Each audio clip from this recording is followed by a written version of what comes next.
pembelajaran sejarah hari ini, Bapak berharap kalian tetap semangat, tetap sehat untuk mengikuti pembelajaran ini dengan selesai. Oke, pada minggu yang lalu kita sudah melaksanakan formatif 2. Semoga hasilnya memuaskan ya. Dan untuk hari ini kita akan melanjutkan pembelajaran kita, yaitu tentang konflik Palestina dan Israel.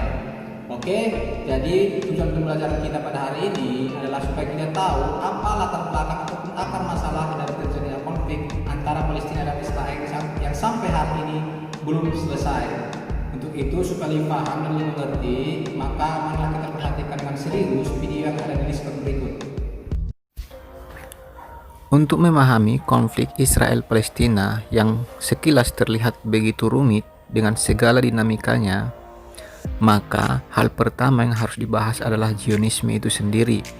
Karena pangkal dari permasalahan Israel-Palestina sesungguhnya adalah Zionisme. Banyak orang yang memahami bahwa Zionisme adalah gerakan agama, padahal sesungguhnya Zionisme adalah suatu gerakan politik, ekonomi, dan identitas yang dibalut oleh jubah keagamaan. Masalah Palestina merupakan sengketa akibat pendudukan yang dilakukan oleh Israel di wilayah Palestina.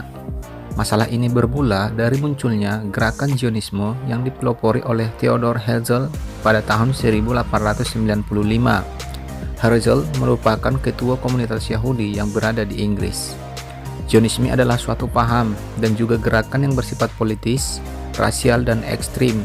Tujuannya adalah menegakkan negara khusus bagi negara Yahudi. Akan tetapi, tidak semua orang Yahudi tergabung ke dalam gerakan Zionis. Jadi apa sebenarnya Zionis? Zionis merupakan gerakan politik di kalangan warga Yahudi yang mencuat pada tahun 1897. Pendiri gerakan politik tersebut didirikan oleh seorang wartawan Yahudi bernama Theodor Herzl. Pada saat itu, warga Yahudi tersebar ke seluruh Eropa. Mereka tak memiliki tanah dan negara yang menyatukan mereka.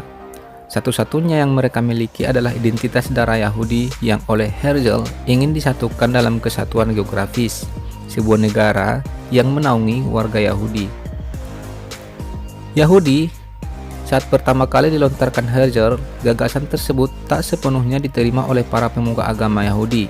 Beberapa tokoh kunci seperti Martin Buber, Karl Popper, Hermann Cohen, hingga Judah Elmeknes dengan lantang menolak gagasan Herzl tersebut. Alasannya, gagasan tersebut akan sia-sia, tak sesuai dengan visi Yahudi yang justru harus menyebar ke seluruh dunia. Meskipun mendapat penolakan, gerakan Zionisme itu sendiri pada akhirnya berhasil membangun negara Israel pada 14 Mei 1948. Persoalannya, tanah yang mereka ambil untuk dijadikan negara adalah tanah milik bangsa Palestina. Perang besar pun sempat tak terhindarkan. Oleh sebab itu, muncul kemudian sebuah narasi yang lazim dikenal bahwa pemeluk Yahudi belum tentu pendukung Zionisme, dan tak semua orang Yahudi mendukung agresi pembentukan negara Israel. Zionisme modern diyakini berkembang pada akhir abad ke-19. Namun, sebenarnya gerakan ini sudah muncul ratusan tahun sebelumnya. Kaum Zionis meyakini tentang Land of Israel yang tertulis dalam Taurat, atau juga dikenal dengan nama Kanaan, yang diceritakan pula kisahnya dalam kitab Al-Quran. Tanah ini sebagai tanah yang dijanjikan buat mereka. Lokasinya di Bukit Zion, salah satu wilayah di Palestina, Yerusalem.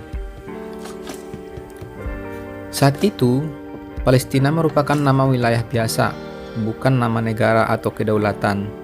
Nama Palestina sudah dilekatkan ke area ini sejak berabad-abad yang lalu. Sejak Zionisme modern dicanangkan oleh kalangan sekuler Yahudi, beberapa kelompok Yahudi mulai eksodus atau berpindah ke wilayah Palestina sejak masa Kekaisaran Ottoman berkuasa di sana. Diaspora atau penyebaran Yahudi dari berbagai wilayah pelan-pelan membanjiri wilayah Palestina. Puncaknya dari penghujung abad ke-19 sampai dengan 1940-an. Dan akhirnya menemukan momentumnya pada tahun 1947. Itulah cikal bakal konflik Israel dengan Palestina.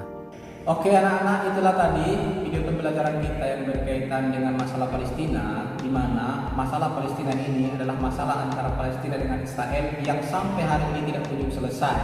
Adapun akar dari masalah ini terjadi sebenarnya jauh-jauh sampai ribuan tahun yang lalu ataupun dilandasi oleh yang namanya tidak terlepas dari yang namanya landasan teologis. Namun yang kita bahas pada pembelajaran ini adalah akar dari masalahnya sebenarnya terjadi pada tahun 1947 ketika PBB membagi wilayah Palestina, di mana wilayahnya itu antara negara Palestina dan negara Israel. Jadi mulai dari itu sampai hari ini, maka konflik antara Israel dan Palestina tidak pernah selesai. Jadi sedikit demi sedikit wilayah Palestina dicaplok oleh Israel yang menyebabkan kedua negara ini terus tegang, terus mengalami konflik sampai hari ini. Oke, mungkin itu pembelajaran kita pada hari ini. Adapun hal-hal nanti yang berkaitan dengan pembelajaran bisa didiskusikan di Discord. Untuk itu, Bapak ucapkan tetap semangat, tetap fokus dalam pembelajaran yang akan datang, tetap jaga kesehatan. Untuk itu, Bapak ucapkan terima kasih.